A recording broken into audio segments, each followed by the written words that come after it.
We have roughly 65,000 students in Arizona who we would expect to be enrolled in a public school year and do not know where they are. They could have moved out of state. They may be engaged in homeschooling.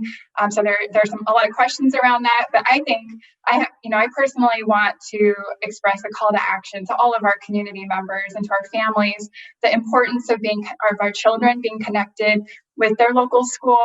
Our schools provide a wide range of supports, nutritional, social, emotional development, of course, academics for college and career readiness. And it's deeply alarming to me when we do not know where these children are and if their basic needs are being met. How does that happen, that they drop off the radar and districts or families can't make contact? That's a really good question. And that's why we need to make it a priority.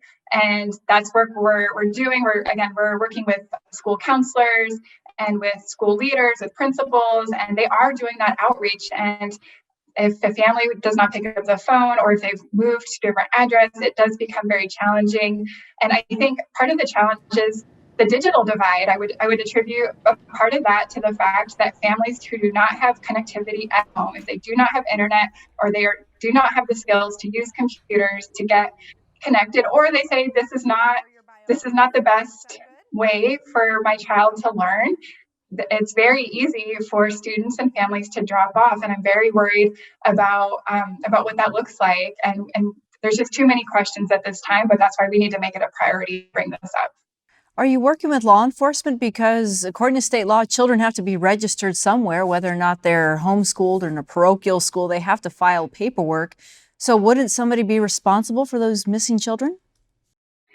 We are not working with the police, but we are working with the Department of Child Safety and the governor's office. There is good state agency collaboration of working to make this a priority, working to problem solve together.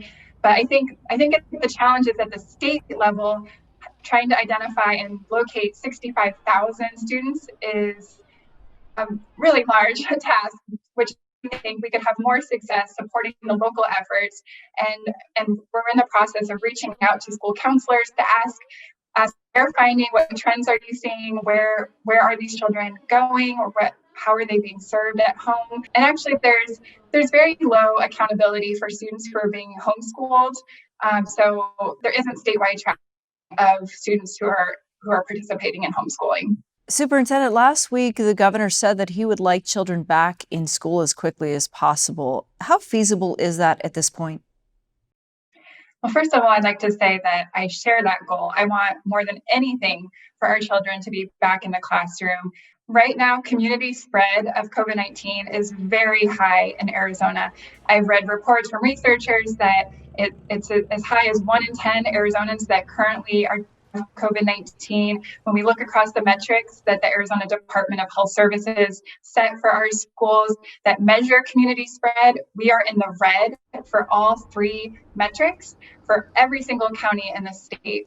And our teachers are very aware of this. They're aware that our hospital capacity, or even have already implemented their surge plans. They worry about, will they even have the ability to get the care they need if they get sick.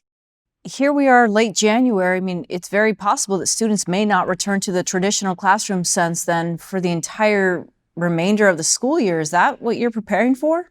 There are parts of the state where COVID-19 cases are extremely high, and having community spread directly impacts our schools, because if you have teachers or staff sick, we don't have adequate subs or other people can step in to fill those positions. And we're talking about the supervision of children. We can't just have anybody step in and fill that position. We want to have our teachers there. And so it is a staffing issue when people are sick, or if they're exposed and they need to be in quarantine, it does become a staffing issue.